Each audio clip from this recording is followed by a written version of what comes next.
جو كنت مدير مكافحة الإرهاب المستقيل أكد المفاوضات بتفشل بسبب إسرائيل.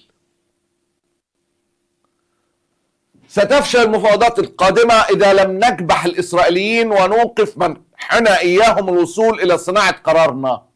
ده الراجل إيه جاي مش من المطبخ، ده جاي من البوتاجاز. واخد بال حضرتك؟ بتتقال الجملة في السياسة ده جوه المطبخ وعارف. لا، ده مش جوه المطبخ، ده جوه البوتاجاز، ده جوه الفرن.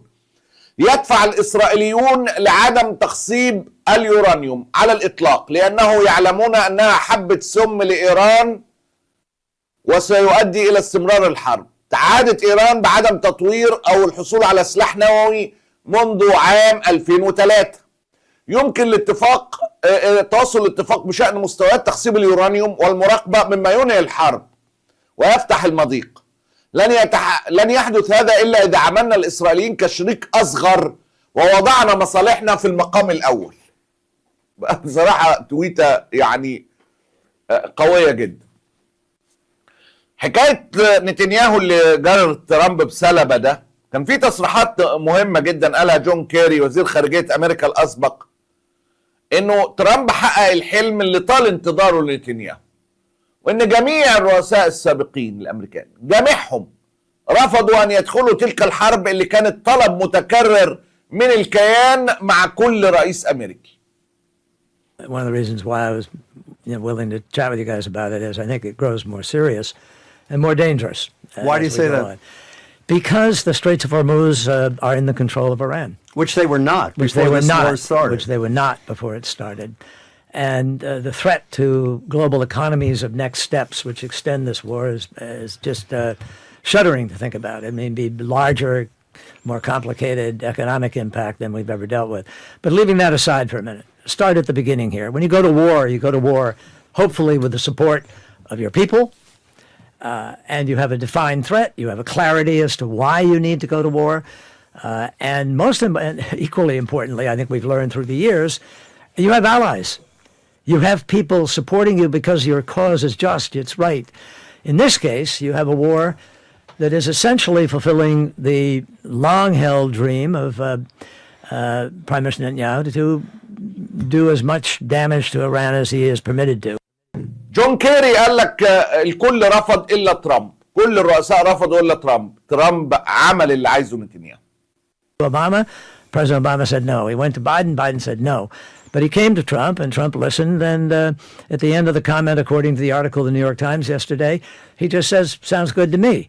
Well, the sounds good to me was a 4-point plan, essentially, that Bibi Netanyahu laid out about, first we're going to bomb, then we're going to take out the leaders, then we're going to, take a change, and then the Iranian people are going to change everything. Please? What? No examination of exactly how you get there, what you do. جون كيري إيران نفذت كل بنود الاتفاق النووي، يعني مش بدر البورسعيدي بس، وكانوا سامحين لنا بكل حاجة تضمن انه ما يبقاش عندهم سلاح نووي. واحد من أخطر التصريحات. Let me be clear here.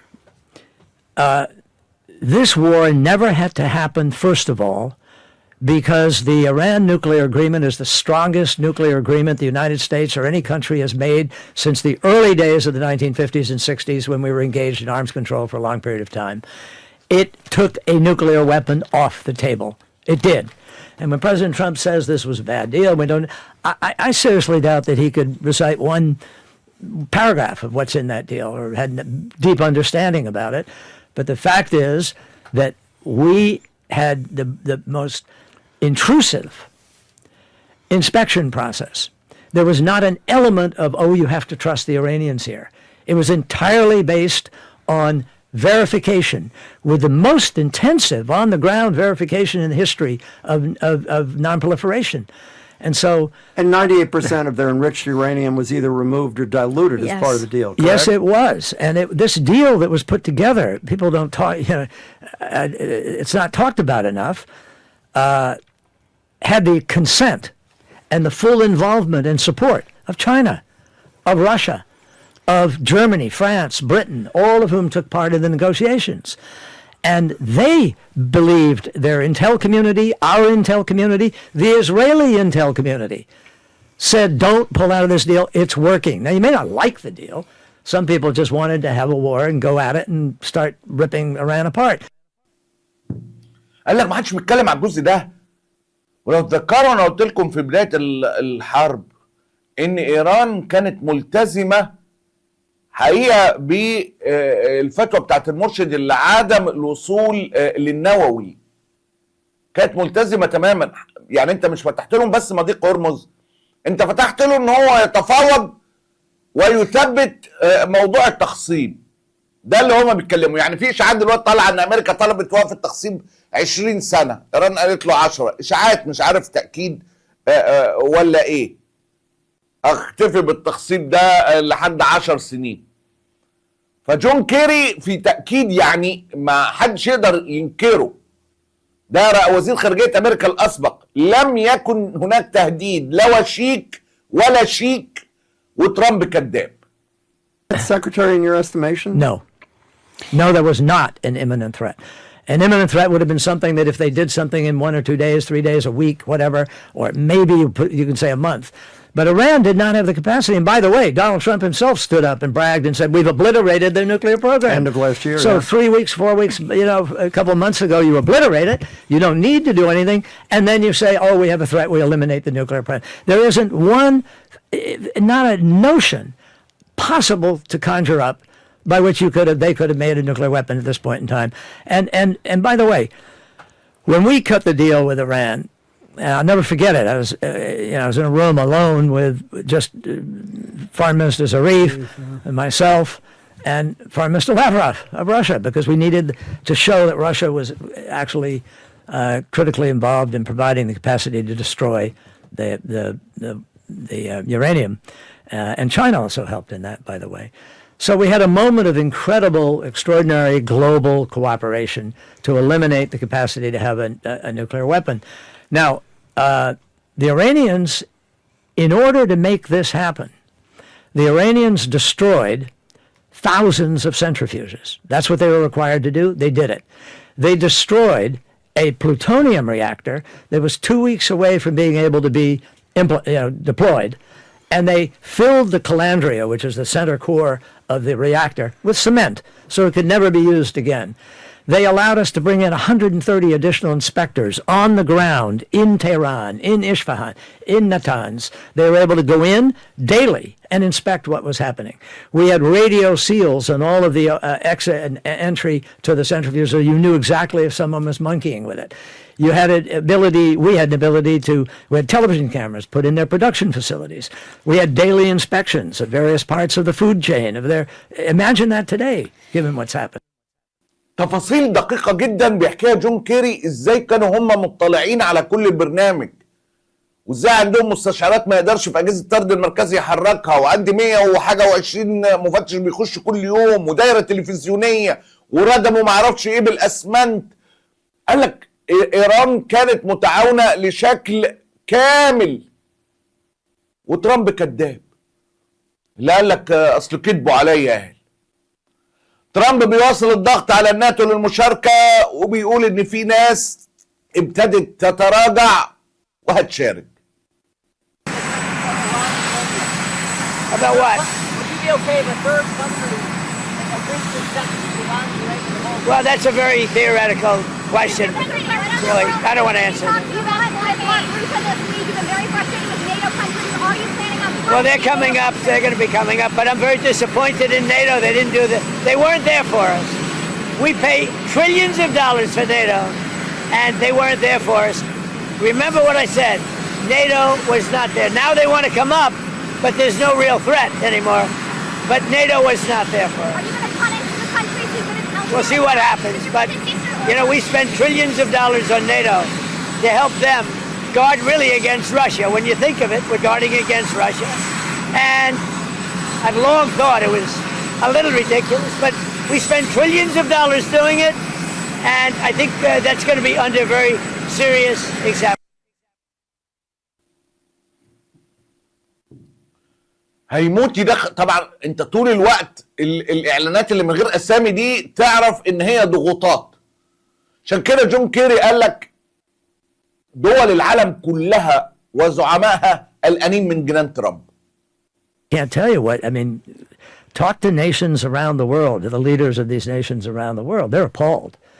They are absolutely appalled. And they are, frankly, scratching their heads as to how it is that the United States could have a president or somebody leading them who makes these decisions, who has the ability to say something like he said on Sunday of Easter Sunday, that you're going to end a civilization, that you're going to bomb them into smithereens. What was your reaction when you heard that? Utter shock and as deeply just concerned as I've been at any point in time when you start using expletives on Easter Sunday with a threat to end civilization, which on itself is threatening a war crime, because that's something the international law couldn't be more clear about. I mean, you look at what happened with the war crimes committed against Jews, where 6 million people were annihilated in the context of in the Holocaust. And here you have a president of the United States promising to absolutely shred civilization in a place of 90 million people, which has a history that is so different from what Donald Trump is describing today. But Iran's history never gets mentioned in the context of this. The Iranian people love America, and they love Americans. And there are a whole bunch of them living here in the United States of America today. And they are part of a history. Persians.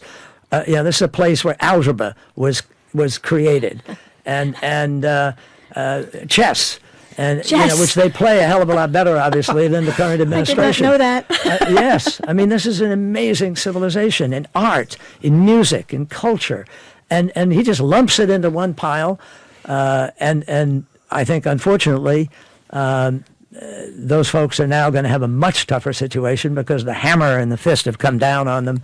They've killed a lot of people. ترامب قال لك الصين مش هتتضايق من قراري. قال الصين لما انت هتمنع سفن الصين انها تعدي، قال لك لا الصين مش هتتضايق من قراري. Now we have a blockade. They're doing no business. I didn't like seeing boats come out if they were doing business with Iran, but if they weren't, no boats came out. So now Iran is doing absolutely no business, and we're going to keep it that way very easily. Don't forget, their Navy is gone, their Air Force is gone, their anti-aircraft is gone, their radar is gone, and their leaders are gone. It's a lot. Do you still want to charge them coming from predominantly going to China, Mr. President? Has Xi Jinping reached out? I know you're going to be... No, but we have a very good relationship with China. He would like to see this ended also. He certainly wants it ended. Everyone, I want to see it ended too, but we can't give a nuclear weapon to a group of people that have caused nothing but havoc for 47 years. ترامب عايز يغرس الكل معاه. الصين قالت ان الحل وقف الحرب وان ده هو القرار الصحيح. 并对于伊朗进行能源贸易的国家采取措施。特朗普还在采访中呼吁中国购买美国或委内瑞拉石油。请问中方对此有何评论？中方如何看待霍尔木兹海峡航运安全以及相关能源问题？谢谢。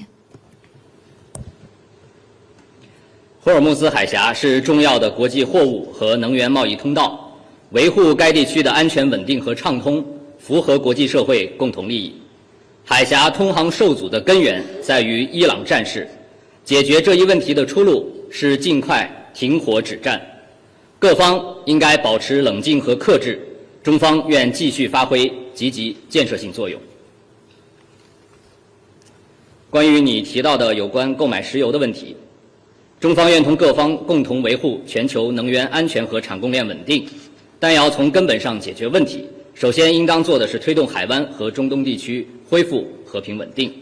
委内瑞拉是主权国家，对本国的自然资源和一切经济活动拥有充分的永久主权，有权自主选择合作对象，其他国家无权指手画脚。ترامب قال لك الدور بعد كده على كوبا واللي عايز نفط يجي عندنا.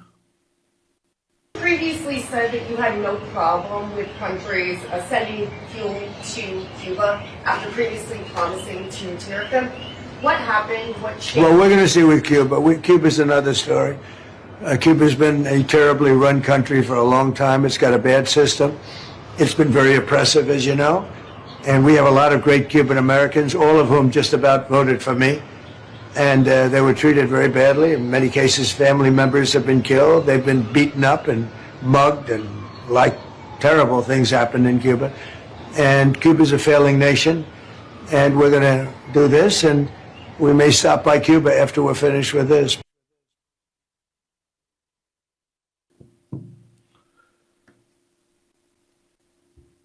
ده يا عمي النفط، اللي عايز نفط يجي عندنا، ده واحد من أهم العناوين الحاكمة. الدنيا تولع واحتياجات العالم تبقى عند الأمريكان. اللي عايز نفط يجي عندنا.